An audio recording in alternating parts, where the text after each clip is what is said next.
Receiving yards and touchdowns. Please welcome 8-time Pro Bowler Larry Fitzgerald, who is here on behalf of Visa Checkout. Larry, thank you so much for being with us. Hey, Molly, how are you today? Excellent. All right, let's get into it. You tweeted this after Sunday's win against the Browns. Sloppy first half, but we showed resolve in the second. Nice to go into the bye week 6-2. Now we'll rest up and get ready for the stretch run. So, Larry, how far can you guys go in that stretch run?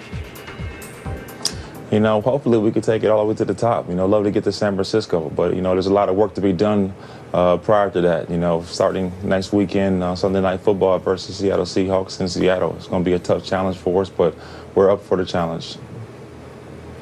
Larry, I'm wondering what this year is like for you personally. Over the last 3 years, you didn't have a 1,000-yard season when you had at least a 1,000-yard season the previous 5. And already, after 784 yards receiving last year, halfway mark, you're already at 706. You seem to be having, you know, some sort of a resurrection. What's been going on, and how good are you feeling about how you've performed this season? Well, Stephen, it's always great to be able to have some personal success, but, you know, at this point in my career, it's all about the team success, to be honest with you. I mean, the personal accolades have done it, you know, but, you know, to be able to have a team that has the opportunity to compete for something that's truly special is what it's all about. Having Carson Palmer back healthy, having Chris Johnson balling out, having John Brown and Michael Floyd doing their thing with me, I mean, it makes it that much more fun. Larry, I got a question I've always wanted to ask you about the way you carry yourself. I think it's fair to say that you are less of a diva than many of the players that play your position in the National Football League, many of the other star receivers. Why is that? Give us some insight into that. Skip, I'm just as much as a diva as those other guys. I just mask it a little bit better. I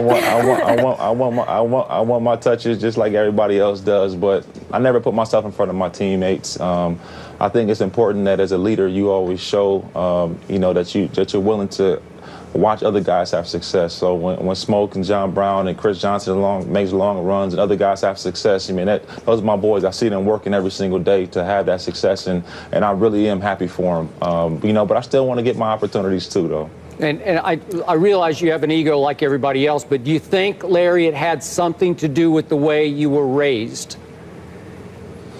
Skip, honestly, man, my parents did a wonderful job, my dad and my mother. You know, I'm truly a product of great parenting.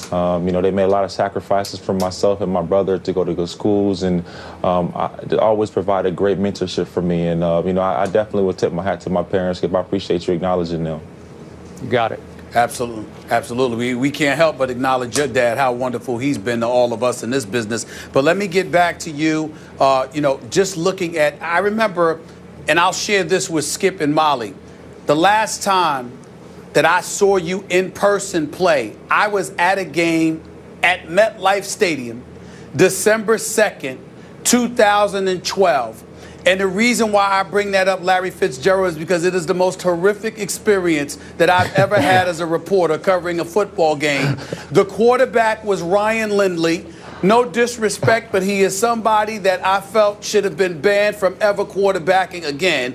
He went like 10 for 31 for like 72 yards. I counted at least 5 times when you were open, and they couldn't find you. And it was just so bad that I thought that you might contemplate retiring at the end of that season. I want to know what has inspired you to continue going, to get to this point where you're able to have the kind of season that you're having, because considering Arizona's struggles with finding a quarterback, you know, with the exception of Carson Palmer, of course, because now he's healthy.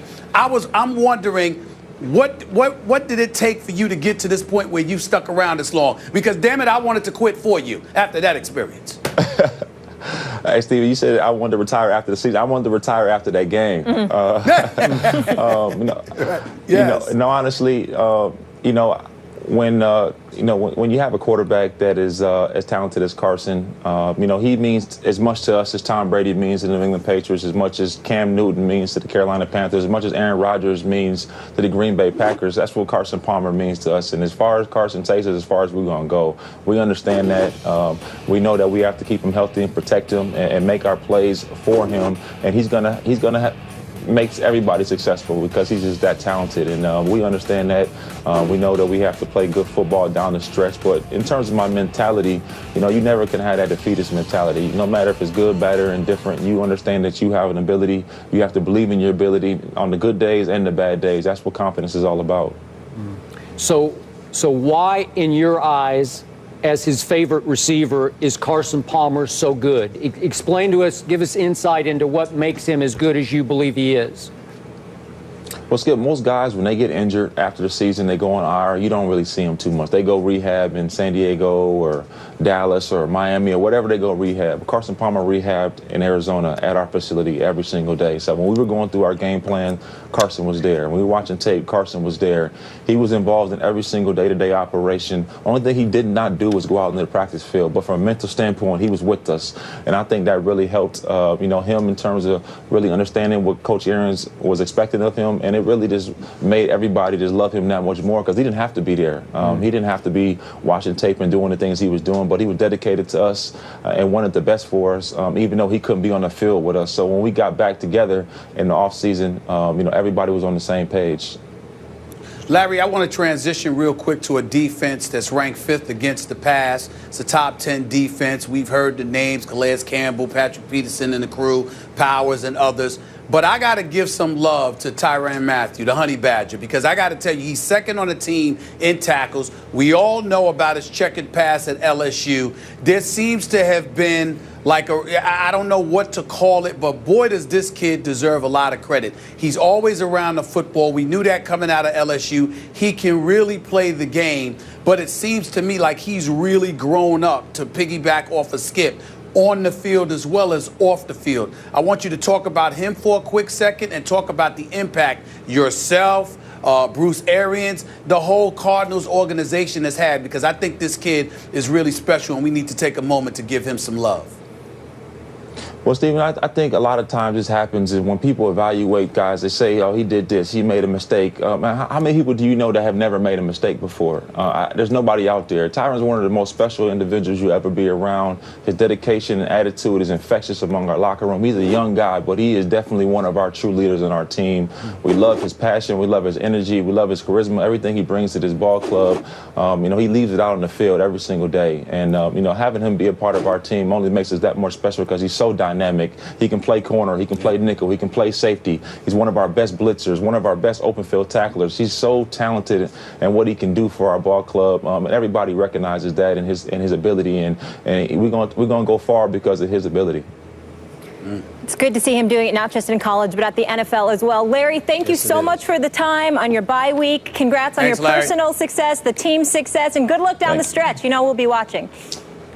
Thank you very much. You guys have a great day. All right, up next, Johnny Manziel will start tonight when the Browns face the undefeated Bengals in Cincinnati. We'll tell you what we expect from Johnny. That's next. Ryan Clark will join that